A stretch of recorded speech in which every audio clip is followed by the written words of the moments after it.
Boxing King Media powered by BYD. Delighted to have with me Ben Shalom. Ben, strange settings. We're outside the home of English rugby. What are we doing out here? I mean, it's commitment. We've been kicked out, so we're finishing out here. Final press conference, Adam Azim, O'Hara Davis. As a promoter, sometimes you want a little bit more from fighters going at each other. A lot of respect between both fighters. Look, they've grown up together in that Peacock gym. It was great to see with Tunde, and the fact that, you know, that he's been responsible for three of the fighters up there and the start of their career. O'Hara would have never expected to fight Adam. Adam would have never expected to fight O'Hara, but I had to pull Adam at the end and say, just be careful here. I know how hard he's trained. I know how ready he is. I know he thinks he's got your number, and he thinks we've made a massive mistake. So you need to be focused here. This is such a tough fight. This is stepping up huge levels. O'Hara's resume is very, very good. And yes, he's had a first round knockout at world level for a world title. But look at his resume. Only defeats to Josh Taylor and Jack Cattrall. He's a very awkward fighter. He can punch. Very experienced. He's a wounded animal. This is a really tough fight, and there's a lot of jeopardy in this fight, and I think fans are really interested in. Both fighters deserve credit because although O'Hara won't admit it, I think it's a really important fight in both their careers. Can you give us some clarification on Anthony Yarde being on the card? Is this a long-term deal? Is this just one fight at a time? Just give us some confirmation on what the structure is. When we made the offer, Buatsi was still to fight Willie Hutchinson. And Buatsi's our man, and he had to come through Willie Hutchinson, which was a tough fight, so we couldn't offer that fight in the first instance. Then we had Bivol Beterbiev on the 12th of October, and Buatsi's in line to fight them. So we had to wait till that. As expected, it looks like they're going to have a rematch, which means the biggest fight outside of that is Anthony Yarde. Buatsi's wanted that fight since he signed with us. He's been begging us for that fight, and rightfully so. He wants to have his big moment. He wants to have that big British fight. The two names have been synonymous with each other since they started, and for us now it looks like that will be the fight, because it doesn't look like we're going to get Bivol or Beterbiev or vacation in these next 3 or 4 months. And I know it's a fight that Josh wants. I know it's a fight that Anthony wants. But he's got to do the business on Saturday. Josh will be there. But it's a great British fight, and they're in their prime as well. And we see a lot of these fights get to the point where one's over the hill, both of them are over the hill. These guys are in their prime. They're hungry. They're ready. It would be a phenomenal spectacle and a great fight for them both to headline such a big event. I know you have a number of fighters that go on your card that you don't actually sign. Is Anthony Yarde someone that you're going to sign? Anthony Yarde is wanted, I believe, and is a wanted man because he's a star, and there's not many stars, and who would not want Anthony Yarde on their promotion? He's done a huge amount of numbers for us on Saturday night. It's a great card. We know he wants Joshua Buatsi. Joshua Buatsi's got the interim title. Joshua Buatsi is his biggest rival. Joshua Buatsi is number one. And that's the fight he wants, and as I say, that's the fight Josh wants. That's what will, I believe, happen next. And that's our focus right now, rather than anything else. Is that a stadium fight? We wanted it to happen at Selhurst Park last June, and we were devastated. It was meant to be Buatsi Yarde and Riyadport CBS, double header, massive show. Unfortunately, for whatever reason, we couldn't get it over the line, and we tried so hard with Queensbury. We really did, and in the end, Willie Hutchinson fight came out of absolutely nowhere, and it put the fight back. And that's the fight that we were hoping for. That's the fight that we were planning for. But it's come full circle now, and stadium or not stadium, sells out the O2 absolutely, and I know it means a lot to the city of London. These are two guys that, as I said, have been talked about for a long time, and it's just a fantastic fight. Ben, I know you've been to Saudi before, obviously for that first one for Bakoli. How was your visit last week? There's a lot going on, but just summarise your week in Saudi Arabia last week. I have to say it was great. The people of Saudi Arabia, Salah, His Excellency, their teams, GEA, were unbelievable to us. It was really great, and it was great to be such a big part of the show. Obviously, a couple of results weren't fantastic, and we know that, but it was a great week, and And yeah, I think all in all, we were treated very well by the Saudis, and it was fantastic. What about your relationship with other promoters? Look, they make it difficult for us, and people are seeing now what it's like, and it's been like, this isn't overnight. This has gone on since we started. You know, we don't talk about it. We don't feel the need to. Maybe we should more. I don't need cheerleaders. I don't need this. The fact that people are talking about it is because they've seen elements of what goes on camera. The first time I've ever been caught on camera with Eddie and Frank, you can see what goes on. So it's just a window into that, and otherwise we wouldn't be talking about it. But, you know, I think people can see it for what it is. Like, I'm a young man, we're a young company coming into a vicious business, really passionate about what we do. It's really competitive. There's a reason why it's blocked off. There's a reason why it's so hard for people to get in, and we'll keep going. And yeah, as I say, I think people are just seeing it for the first time. It's always been there.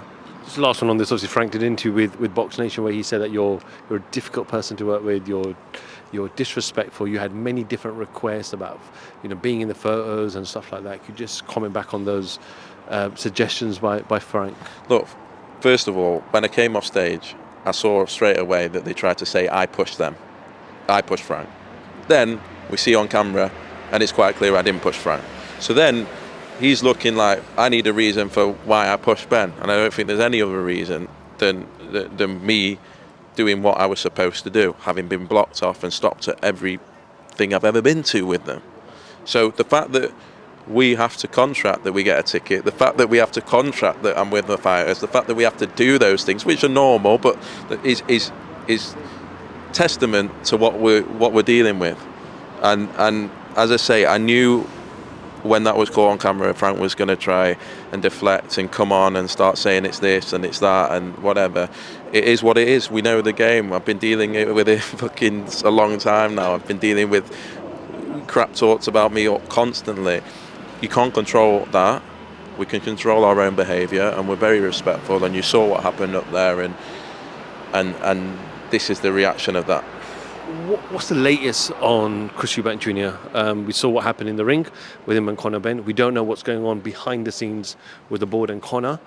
What do you know? There are a lot of rumours suggesting that the fight could be made for February or May for Riyadh season next year. What can you tell us? I believe it can. Obviously, we're hearing good noises as well about Conor's situation. He deserves a ban because of what happens. You have to have a ban. But I think it's getting up to that 2-year period, and that's why I think we're hearing the noises about it. Of course, he'll need to have a licence for us to do the fight. I'm still number one on my list is Canelo Alvarez, and that's a fight that we can now begin to negotiate again after this fight. So it's exciting times for Chris Eubank Jr. He's great to work with. He steals the show every time. We had a show with Bivol Beterbiev and Clark Wardley, and for whether people like it or not, all people were talking about was Eubank Jr. And that's what he brings, and he's great for British boxing. When I mentioned that fight to him, the Conor Benn fight, something changes in him, and it is personal now. At the start it was the born rivals and this and that, but he had a horrible moment in his career. He boiled himself down to a stupid way. He feels misled about the situation, then left without a fight, then bounces into the Liam Smith fight, had a terrible performance that night. It's a bad period of his life. And he's bitter about that, and he's angry about that, and I know that's why he's desperate to get in the ring with Conor Benn and teach him a lesson. And so, if that fight can happen, I believe that will happen next. I know finances might not be a big issue now with Riyadh season involved, but one of the stumbling blocks, and again, if Ben goes through all the legalities and the process and procedures that he needs to go through to finally get back in the ring and fight, what would be the weight this time round? 160. You can't go below that again, and it will be safe this time, and I think everyone accepts that. It's still a tough weight for Chris to make. It really is, and we saw that last week. And so yeah, it will happen at 160. On a couple of ones, Frazer Clarke, horrific injury. Yeah. How's he doing? He's good. Probably the worst moment of my career. Something that makes you question everything, question what you do, question what you're caught up in, question everything about, because in life there's only a few things that matter, and that's your family and that's your health, and yeah, it was a horrible experience. But I have to thank the Saudi medical team and Turkey Al Sheikh, and we got a doctor there very, very quickly. He was operated on in record time, and it was needed. And luckily the scans are good, and he's back home healthy and safe. And at the end of the day, that's what they're dealing with. That's what boxers are having to do. So when you criticise them and when you do this and when you talk, you go and do that as a profession, it's dangerous. And one punch can change everything. He's devastated. He's devastated because he's a very talented fighter that's been caught. He's devastated because of the injury, but he's devastated because he's lost and he was caught.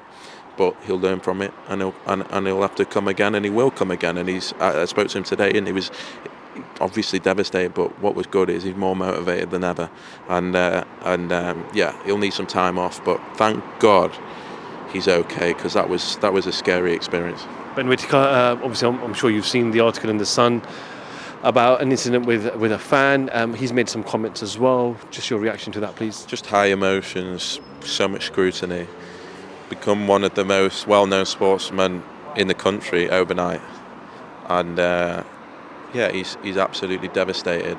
He's gutted, and he's experiencing things for the first time. He's not the finished article. He's not the perfect individual. He's not going to behave like that. I appreciate it comes with the territory, but this is also a young man making his way in his career, not making justifying it. He's apologised. He's looked after the fan, and we move on. And he's going to have moments like this in his career, and this is a. Most thing I was upset with was his performance, and it was not the Ben Whittaker I know. I know that he'll look at that, and I think it'll be a major moment in his career where he has to go, you know what, something's not right there, because that wasn't him, and this needs to be sorted out now, because he's got phenomenal talent. And you speak to anyone that knows boxing in the game, the trainers, phenomenal, but he needs to realise that certain things need to be prioritised, and they will be from now on. And as I say, I think it will make him, because not many people will experience this in their lifetime, and you can have the highest of highs and the lowest of lows, and he's just experiencing a real low right now. But he will be back, and he will learn big time from this experience. Some of the rhetoric and comments coming out from media outlets, TalkSport, about him potentially quitting and finding a way out of the ring. You know him better than most people. Just your thoughts on that? Just a load of rubbish, but people have been wanting to jump on him for a long time, and I appreciate what it looks like, because it wasn't a great performance. Was he possibly ahead? Yes. Could he have composed himself and maybe won comfortably? Yes. We don't know. The fact was, he'd gone over the ropes with a 13-stone man landing on top of him on an injury that has kept him out the last year with his neck, and we've worked extremely hard to get him back in. He's landed on his ankle on the stairs as well, and I went to hospital with him, and he can't fight in December. So I appreciate that, and I appreciate it comes with the territory, but that sort of suggestion is ridiculous. But he's in the limelight. He's put himself in the limelight. It's going to come with it. I'm disappointed in the performance. That's what I'm focused on, and I want him to really learn from this experience.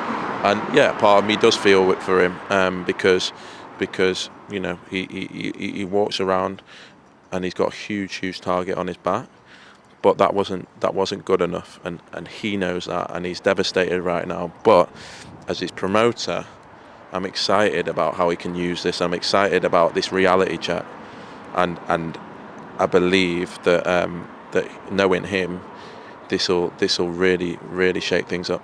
And Shalom, it's getting windy, it's getting cold, and it's starting to rain. Appreciate your time. We'll see you on Saturday. Thank you very much.